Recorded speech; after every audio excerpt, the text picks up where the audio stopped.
Correct നമ്മൾ വിചാരിക്കുന്ന കളിക്കുന്ന മസിലിന് കറക്റ്റ് കിട്ടുന്നില്ല. സ്റ്റാർട്ട്. ഇതേപോലെ അടിക്കുന്ന സമയത്ത് നിങ്ങൾക്ക് സ്റ്റോപ്പ് ചെയ്യും. ഇതേപോലെ അടിക്കുന്ന സമയത്ത് നിങ്ങൾക്ക് കൃത്യമായ രീതിയിൽ അടിക്കാൻ പറ്റുന്നില്ല, ഡിസ്കിന് പെയിൻ വരുന്നുണ്ട്, അല്ലാതെ ബോഡി ഇങ്ങനെ പറയാൻ ആടിപ്പോകുന്നുണ്ട്.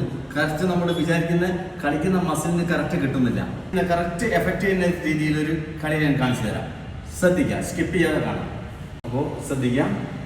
പിന്നെ പ്രസ് ചെയ്ത് നോക്കുക. ഇവിടെ ഇങ്ങനെ straight, body straight, side raise ചെയ്താൽ സ്റ്റാർട്ട്. 1 2. ഇതേ ശ്രദ്ധിക്കേണ്ട കാര്യം എന്താണെന്ന് പറഞ്ഞാൽ ഒരിക്കലും എന്ത് ചെയ്യാൻ പാടില്ല, ഈ ഡംബൽ പൊങ്ങി എൽബോ താന്നു പോകാൻ പാടില്ല. രണ്ടും സ്ട്രൈറ്റ് ഇതാ, ഒരേ ലെവൽ. ചെറിയൊരു ബെൻഡ്, ഇവിടെ ചെറിയൊരു ബെൻഡ് മാത്രമേ കൊടുക്കാവൂ. അത് മാത്രമല്ല, നല്ല ഹെവി വെയിറ്റിൽ ചെയ്യേണ്ടതില്ല, ലൈറ്റ് വെയിറ്റിൽ ചെയ്യാൻ പറ്റുന്ന രീതിയിൽ മാത്രമേ ചെയ്യാൻ പാടുള്ളൂ. കാരണം എന്താ വെച്ചാൽ നമ്മൾ അധിക ആളുകളും ചെയ്യുന്ന രീതി എന്ന് പറഞ്ഞാൽ ഹെവി വെയിറ്റ് എടുക്കുക, ഇത് എൽബോ താവുക, റിസ്റ്റ് ഇങ്ങനെ ഡംബൽ പൊങ്ങുക, ഈ രീതിയിലാണ് ചെയ്യുന്നത്. അത് ശ്രദ്ധിച്ചിട്ട് കറക്റ്റ് ചെയ്ത് ചെയ്യാം. അങ്ങനെ ചെയ്യുന്ന സമയത്ത് ശരിക്കും ഇഞ്ചറി വരാൻ സാധ്യത കൂടുതലാണ്. ശ്രദ്ധിച്ചിട്ട് ചെയ്യാം. സ്റ്റാർട്ട്. സ്ട്രൈറ്റ് 1, ഒന്നുകൂടെ സ്ട്രൈറ്റ് ചെയ്തു.